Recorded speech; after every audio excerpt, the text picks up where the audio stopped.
सारे दर्शकों ने राम राम। में मंजीत कोथ है फिलहाल भाई हिसार में है और हिसार में मेरा गिला वो भाई देखने लग रहे हो। बातचीत करांगे। देखिए समाज में बहुत सी बात चल रहे हैं वो उसका समाज मतलब सोशल मीडिया का पहला भी बात चलती है वह लड़का लड़के मतलब लड़की लड़की का ब्याह लड़का लड़के का ब्याह। मेरा गिला देखने लग रहे हो जो यो आदमी खड़ा है जो मन नहीं मेरा के है के नहीं, लेकिन इसकी बात करा तो ये फीमेल का रूप अदा कर रहा था, लेकिन विश्वासघात कहे अगर भाई विश्वासघात किसी के हो जानी तो बहुत गलत हो जाएगा।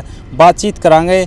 या लड़की बन रही थी अरे करियाना का था वो लड़का बन रहा था, किस तरह के कुछ होया ये शादी करने तक तैयार हो रहे थे, मतलब वो बोल लग रहा है समलैंगिक मतलब विवाह रचाने वाले थे, लेकिन के कुछ रहा किस्ती विश्वासघात कराया किस्ती धोखा कराया है। सारी बातचीत करांगे। हाँ जी, क्या नाम आपका? साहिल कुमार। साहिल कुमार। तो एक बार ये बताओ क्या कुछ स्टोरी मतलब क्या है ये? हमारा स्टोरी ये है, मतलब मैंने इनके गांव पे कैला गांव पे भिवानी कैला गांव पे ही आया था शादी में। हाँ। उनका कोई फ्रेंड लीगल्स था, वो कोई फ्रेंड लीगल्स मेरे टच में था, तो उन्होंने उनकी शादी में मुझे कार्ड दिया था, तो कार्ड से मैंने उनके शादी में अटेंड करने के लिए आया। तो 1 मंथ के लिए मैं वहाँ रुका हुआ था। तो उसी में से हमारा जिनके शादी में आया था उन्हीं के में से एक फ्रेंड्स लीगल्स था। जो कैला गांव का मंजीत कुमार। तो उन्होंने उस टाइम मेरा इंग्लिश वीक था और मुझे हिंदी उतना परफेक्ट नहीं आता था। तो उन्होंने जब मुझे फ्रेंडशिप किया, फिर नंबर एक दूसरे से शेयर किया, शेयर करने के बाद बातचीत होते रहा। उसके बाद नॉर्मली उसने प्रपोज किया, तो मैंने उसको वक्त मांगा कि थोड़ा टाइमिंग चाहिए मुझे इसके लिए समझने के लिए कि मेरे लिए क्या सही है और क्या गलत है। ये कितने टाइम पहले ही बात है? ये हो गया हमारा 7 साल 2000। हाँ 2007। अच्छा। 7 साल हो गया। तो मतलब आप शादी में आए थे विवाह नहीं के किसी गाँव में, तो उसके बाद में हमारा इनसे मिलना जुलना शुरू होता रहा और video call, chatting, call, message लगातार ये चलता रहा। कभी होटल में, कभी रिश्तेदारों में। मुझे जब भी उनको समय मिलता था वो मुझे लेके चलना, या मुझे छुट्टी मिलता था तो मैं उनके पास आना, या मेरे को छुट्टी नहीं मिलता था तो उसको दिल्ली पे आना होता था। मतलब आप कहाँ रह रहे हो, आपकी रिहायशी कहाँ है? मैं फ़िलहाल अभी दिल्ली पे ही रहता हूँ, दिल्ली पे ही रहता हूँ, दिल्ली पे ही मेरा जॉब है। मतलब दिल्ली में आप रहो हो? दिल्ली के स्थायी निवासी या कहीं और के हो? मैं पीछे से साउथ से हूँ। साउथ से हो आप? जी। साउथ मतलब कहाँ, केरला या केरल साइड से? केरल साइड से आप। जी। तो दिल्ली में कितने सालों से रह रहे हो? दिल्ली में करीबन 10 साल से रह रहे हैं। 10 साल से। हाँ जी। तो फिर मतलब शादी में किस तरह आप क्या कुछ मतलब किस तरह संपर्क होया? उनके गांव का एक संदीप नाम का था, वो शायद कोई टेंट हाउस का वो ओनर था।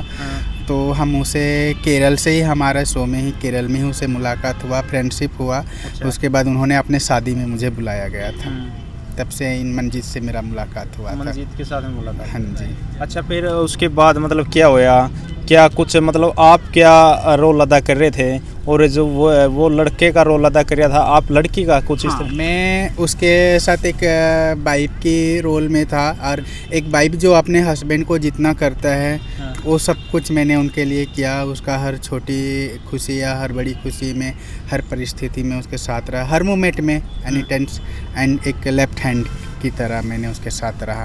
अच्छा।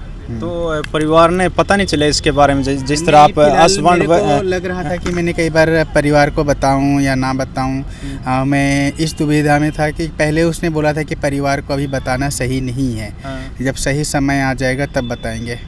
पर कहीं ना कहीं मुझे लगा था 4 साल के बाद मैंने परिवार को अब बताऊं तो कहीं ना कहीं मेरे साथ गलत हो रहा है या मैं गलत चल रहा हूं। तो बताए मैं अपने पेरेंट्स को, जो घर के जो बड़ी मेन लीडर होते हैं उनको बताया, तो उन्होंने बोला कि पहले शॉर्ट हुए, उसके बाद में बोला कि सबकी अपनी लाइफ्स है, आप देखो कि आप क्या कर सकते हो उसमें, अब क्या नहीं कि क्या सही है और क्या गलत है। तो आई थिंक्स उन्होंने तक ये सपोर्ट किया मेरे को कि उस टाइम में पूरी सारा दिमाग तो उसी के ऊपर था। और मेरा दिमाग और कोई किसी के तरफ नहीं था, और मेरे को ज़्यादा प्रेशर करते तो फिर मैं अपने आप को नुकसान पहुंचा सकता था।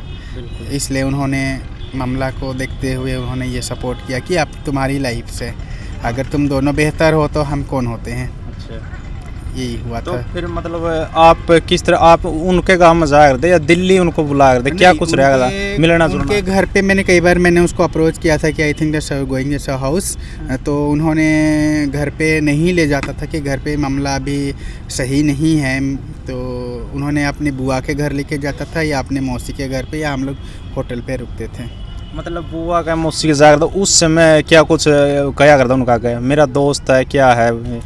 उन्होंने मुझे एक ही सपोर्ट करके रखता था ताकि हमारा फ्रेंडशिप है, ज़्यादा कोई कुछ पूछेंगे पर फ्रेंडशिप है और कुछ मत बोलना, पर कोई भी बंदा समझ सकता है कि अगर किसी के लिए इतना सारा लुटाएगा तो ऑटोमेटिक समझ में आ ही जाता था। फिर उसका भाई को भी मालूम था, छोटा वाला भाई को भी मालूम था, उसका बुआ का लड़का को भी मालूम है, मतलब 40% बॉयज़ को उनके गांव का सभी को हमारे रिलेक्शन के बारे में पता है था कि मैंने उनके लिए जो कुछ किया था, तो सभी को मालूम था इसके बारे में। तो अब जैसे 7 साल हो गए हैं, 7 साल के बाद क्या हुआ फिर? अब 7 साल के बाद क्या हुआ था कि उसका जब मैंने धीरे धीरे उनको प्रेशर देने लगा कि कहीं ना कहीं तुम मुझसे गलत कर रहे हो और 24 घंटा तो फ़ोन में बिजी रहते हो, तो मुझे यही बोलता था कि मैंने अपने दोस्तों से, अपने फैमिली से बात करता है और सारे गर्ल्स का नंबर बॉय के नाम से सेव करता था, तो मैंने जिसे ज़्यादा बात करता है उसी नंबर को निकाल के मैंने कॉल कर दिया, तो पता निकला कि उन्हीं के गांव का लेडी है। अच्छा, तो उन लेडी इस तरह भी कर जाता था? हाँ, तो जिस लेडी से वो बात करता था उस लेडी को मैंने बोला कि मैं जितना इनके लिए खर्चा किया हूँ, इतना मैं अपने लाइफ ख़राब किया हूँ, तो मुझे रिटर्न कर दो और ले जाओ, मुझे कोई ज़रूरत नहीं है। तब से हमारी ये बात बिगड़ गई है और तब से ये मुझसे अपना इंस्टाग्राम में ब्लॉक कर दिया, फेसबुक में ब्लॉक कर दिया, व्हाट्सअप में ब्लॉक कर दिया, फिर कॉलिंग में ब्लॉक कर दिया, मैसेज में ब्लॉक कर दिया, सब चीज़ में। और जितना भी मेरे प्रूफ था उसके पास, जब तक प्रूफ था तब तक वो मुझे मिलता था, बातचीत करता था। जब मेरे सारा प्रूफ को उसने डिलीट करने के बाद, हटाने के बाद वो एकदम सा मेरे से साइड हो गया। उसके बाद मैंने ये जब मेरे मोबाइल चोरी किया और पैसे चोरी किया उसका फ्रेंड्स ने, तब मैंने लास्ट में ये रिपोर्ट लिखाया, पर थाने पे नहीं आया उसने। थाने वालों ने कितनी बार बुलाया पर थाने पे नहीं आया उसने। मैंने बोला उसको कि तुम सही हो तो तुम डरना किस बात का, आ जाओ, बिल्कुल रिलेक्शन तो बचा रहेगा। तो उसने मेरे को कहा कि तुम थाने पे आओ, मैं तो रिपोर्ट लिखाया, बस यहीं से हमारा एंड हो गया। तो फिर आपने FIR दर्ज करवा रखी है इस बार? करवा रखी है एक बार। जब मेरा उसके साथ जितने भी आपत्तिजनक वीडियो था फ़ोन में, या जितने भी पैसे मैंने उसको ट्रांसफ़र किया था, जो भी मैसेज था, जो भी कॉल रिकॉर्ड था, सारा उसमें था।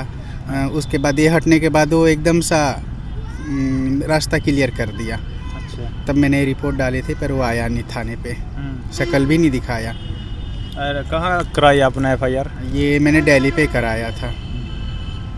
तो मतलब कोई उसके बाद बातचीत नहीं हुई? जैसे FIR भी दिल्ली में करवा दी आपने, कोई बातचीत? FIR करने के बाद मैंने न्यू ईयर में आया था उसको सलाह करने के लिए कि जो भी है हम दोनों के बीच में इसको अंडरस्टैंडिंग सही करो, आके तुम अपना मिसिंग जो भी है उसको रखो और एक नई ज़िंदगी से शुरुआत करो। मैंने उसको कई बार मौका दिया, ऐसा नहीं, कम से कम बोलते हैं ना, एक वाइफ अपने हस्बैंड गलती करता है उसको बार बार मौका देता है, वही किया मैंने भी। जो मेरे साथ हो सका मैं वही किया, उसको हर मौका दिया, लेकिन उसने हर मौके में वो